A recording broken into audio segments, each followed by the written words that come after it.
Perfect bakery style हे biscuits तयार होतात। चवीला तर जबरदस्त लागतात। खूप कमी साहित्यात म्हणजे फक्त 3 इन्ग्रेडियंट्स वापरूनच तुम्ही हे बनवू शकता आणि एकदा जर तुम्ही हे घरी ट्राय केले तर पुन्हा तुम्ही मार्केटमधून कधीच कुकीज असे विकत आणणार नाही, ही माझी गॅरंटी आहे।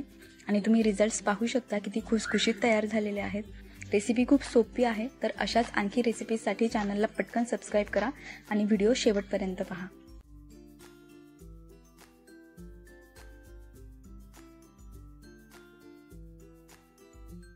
तर आता रेसिपीला सुरुवात करूया। सर्वात पहिल्यांदा इथे मी बटर घेतलेला आहे। सॉल्टेड अनसॉल्टेड कुठलेही घेऊ शकता। पाव कप प्लस 2 टेबलस्पून असं एवढं मी बटर घेतलेलं आहे आणि हे रूम टेम्परेचरवरचंच बटर आहे। फ्रीजमधलं काढून लगेच बटर यूज करायचं नाही, त्याला रूम टेम्परेचरवर येईपर्यंत वेट करायचा। तुम्ही कुकीज बनवण्याच्या आधी 2 तास हे बाहेर काढून ठेवू शकता।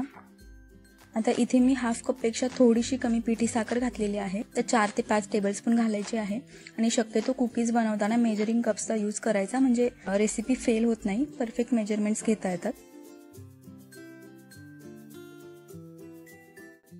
तर आता आपल्याला हे 5 मिनिट फेटून घ्यायचे। त्यानंतर तुम्ही टेक्स्चर पाहू शकता, एकदम क्रीम सारखं आपलं हे टेक्स्चर आलेलं आहे। अशी कन्सिस्टन्सी यायला हवी, तोपर्यंत आपल्याला हे फेटायचं आहे।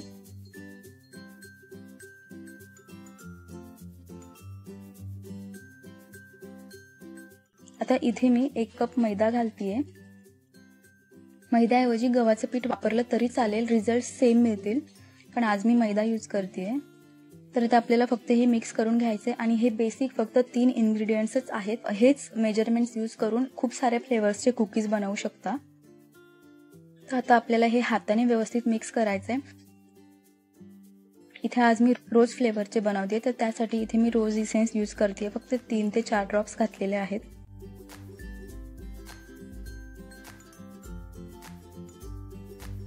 त्यानंतर थोडेसे ड्राईड रोज पेटल्स, म्हणजे हे बाजारात सहज मिळतात, आणि त्यानंतर थोडेसे काजूचे तुकडे करून घातलेले आहेत। आता आपल्याला हे व्यवस्थित मिक्स करून घ्यायचंय।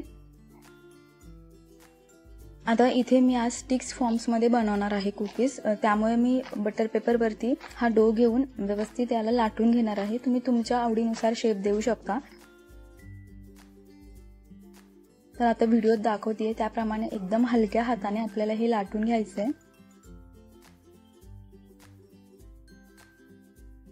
थोडासा हाताने शेप देण्याचा प्रयत्न करायचा। आता मी वरनं परत थोडेसे काजू आणि थोडेसे हे रोज पेटल्स घातलेले आहेत, फक्त गार्निशिंग साठी, लुक छान यावा म्हणून। काही घातले तरी चालतील। आता पुन्हा एकदा फक्त याला प्रेस करायचं आहे, म्हणजे हे व्यवस्थित चिटकलं जाईल।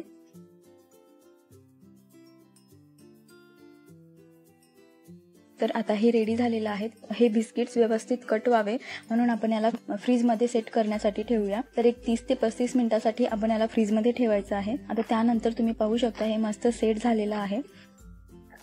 तर आता एकदम अलगदपणे आपण याचे कुकीज कट करू शकतो।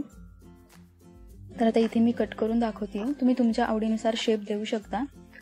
तर मी असे हे लांब लांब स्टिक्स मध्ये कट करते।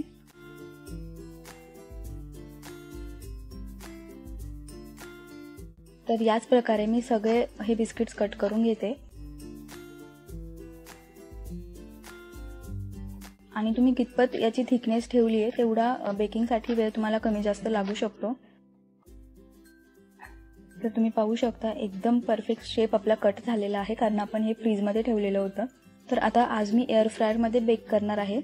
तर त्यासाठी मी हा ट्रे घेतलेला आहे आणि त्यावरती बटर पेपर लावलेला आहे आणि आपण ह्या सगळ्या कुकीज ठेवून घेऊयात। तर तुम्ही कढईमध्ये किंवा कुकरमध्ये सुद्धा बेक करू शकता, त्यामध्ये सुद्धा छान होतं। या आधी सुद्धा मी एक कुकीजचा व्हिडिओ अपलोड केलेला आहे आणि त्यामध्ये कढईमध्ये कसं बेक करायचं ते दाखवलेलं आहे, तर तुम्ही तो व्हिडिओ चेक करू शकता। डिस्क्रिप्शन बॉक्समध्ये त्याची लिंक दिलेली आहे।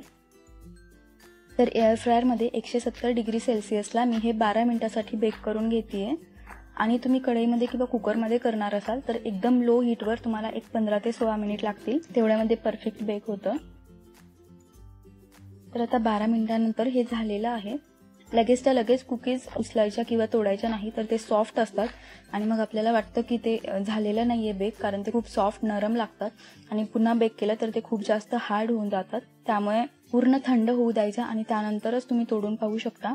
तर मस्त क्रंची झालेले आहेत आणि चवीला तर खूप जबरदस्त लागतात. तुम्ही एकदा ही रेसिपी ट्राय केली तर पुन्हा तुम्ही मार्केटमधून कधीच कुकीज आणणार नाहीत, ही माझी गॅरंटी आहे. व्हिडिओ आवडला असेल तर व्हिडिओला लाईक करा, कमेंट करा आणि चॅनलला सबस्क्राईब करा.